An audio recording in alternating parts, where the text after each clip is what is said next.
Почна полнењето со вода на оризните ниви во Кочанско. Врнежите од дожд во последен момент ја спасија овогодинешната сеидба на белото злато.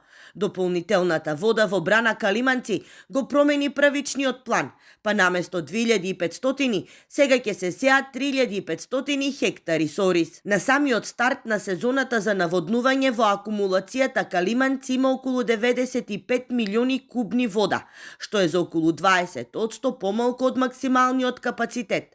Со добра организација, сметаме дека ќе успееме сезоната за наводнување да ја реализираме според планот, информираат од Водостопанство Брегалница Кочани. Временските услови во овој момент не им се од полза на земјоделците.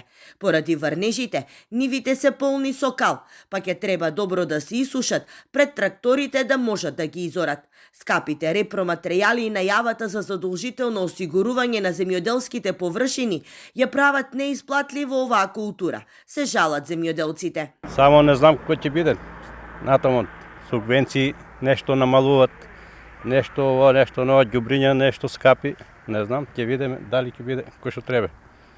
Колку е цената на ѓубрињата и на репроматеријалите? Па на ѓубрињата сега нешто 1000 динара, 1100, колку доаѓа тука некаде? 25 кила. Понапред беше 50 кила 1000 динара. И да се размислува во тој правец како може да се стимулираат земјоделците за да може да произведуваат ориз и понатаму.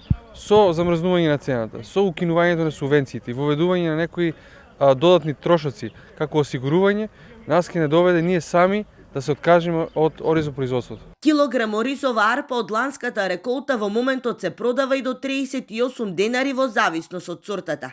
Ваквата цена за власта е задоволувачка, но не и за земјоделците, кои понатаму остануваат на ставот дека се граѓани од втор ред.